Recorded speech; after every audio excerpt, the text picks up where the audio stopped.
Shalom sahabat-sahabat firman kehidupan dimanapun Anda berada.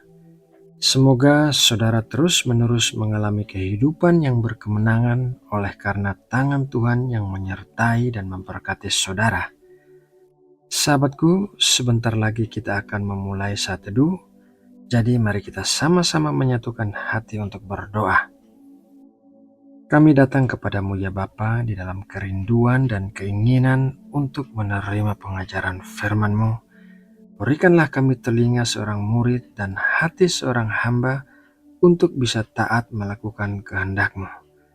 Terima kasih ya Bapa, di dalam nama Tuhan Yesus Kristus kami berdoa. Amin. Sahabat firman kehidupan yang dikasihi Allah, Rasul Paulus adalah seorang yang menulis sebagian besar kitab-kitab perjanjian baru dan pengajarannya dipakai sebagai dasar hidup kekristenan sampai saat ini. Dalam tulisannya kepada jemaat di Korintus, Rasul Paulus menuliskan tentang manusia rohani dan manusia duniawi. Mari kita baca 1 Korintus 3 ayat 1-4. Dan aku, saudara-saudara, pada waktu itu tidak dapat berbicara dengan kamu seperti dengan manusia rohani, tetapi hanya dengan manusia duniawi yang belum dewasa dalam Kristus.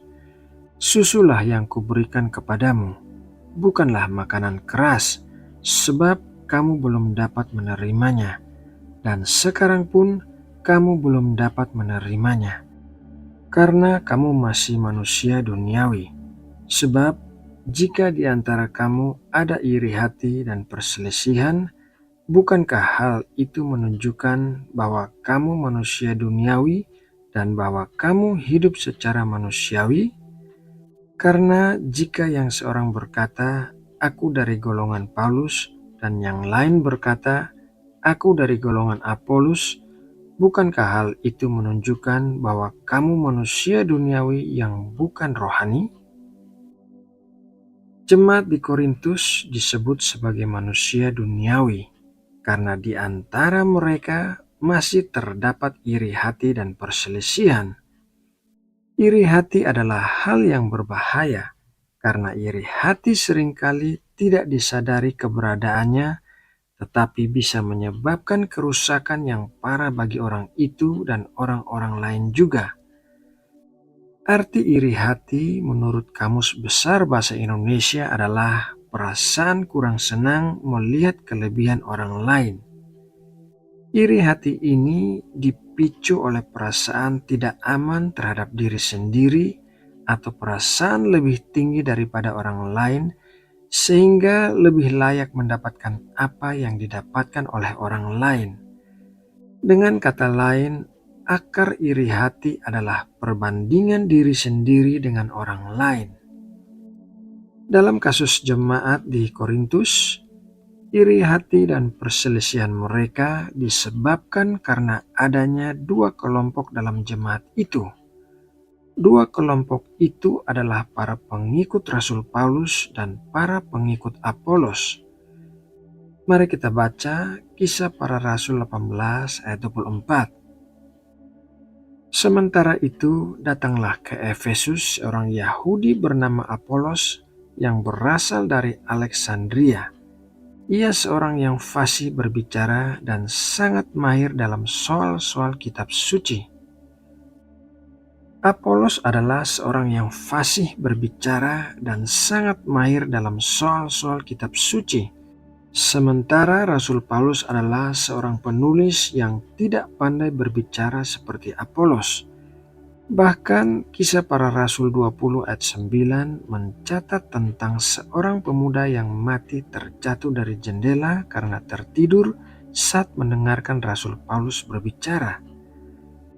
Adanya perbedaan dari cara mengajar Rasul Paulus dan Apolos membuat jemaat membanding-bandingkan mereka, sehingga terjadilah perselisihan di antara kedua kelompok. Sebaliknya, Rasul Paulus justru menunjukkan kedewasaan rohaninya dengan kata-kata berikut ini. 1 Korintus 3 ayat 5-9. Jadi, apakah Apolos? Apakah Paulus? Pelayan-pelayan Tuhan yang olehnya kamu menjadi percaya masing-masing menurut jalan yang diberikan Tuhan kepadanya. Aku menanam, Apolos menyiram, tetapi Allah yang memberi pertumbuhan. Karena itu yang penting bukanlah yang menanam atau yang menyiram, melainkan Allah yang memberi pertumbuhan. Baik yang menanam maupun yang menyiram adalah sama, dan masing-masing akan menerima upahnya sesuai dengan pekerjaannya sendiri. Karena kami adalah kawan sekerja Allah, kamu adalah ladang Allah, bangunan Allah. Menjadi seorang manusia yang dewasa rohani berarti menolak untuk dibanding-bandingkan dengan orang lain, karena setiap orang memiliki keistimewaannya sendiri. Rasul Paulus tidak pandai berbicara, tetapi tulisan-tulisannya dipakai Tuhan untuk menjadi dasar kehidupan kekristenan yang relevan untuk dipakai sampai dengan saat ini. Apolos pandai berbicara, dan oleh karena itu Tuhan memakai dia dengan maksud dan tujuannya sendiri. Sama seperti yang dikatakan oleh Rasul Paulus bahwa ia menanam dan Apolos menyiram, tetapi Tuhanlah yang memberikan pertumbuhan. Siapa yang menanam dan siapa yang menyiram tidaklah penting, karena semuanya adalah hamba-hamba yang dipakai oleh Tuhan. Yang paling penting adalah Tuhan yang sesungguhnya yang memberikan pertumbuhan atas benih yang ditanam. Lampu sorot harus diarahkan kepada Tuhan. Sahabat firman kehidupan yang dikasihi Allah, apabila kita ingin disebut sebagai manusia rohani, maka kita harus menjauhkan iri hati dan perselisihan dari diri kita. Jikalau kita melihat orang lain lebih diberkati daripada kita, janganlah merasa bahwa berkat itu lebih layak untuk diberikan kepada kita, melainkan bersukacitalah karena Tuhan memakai orang itu sesuai maksud dan tujuan Tuhan.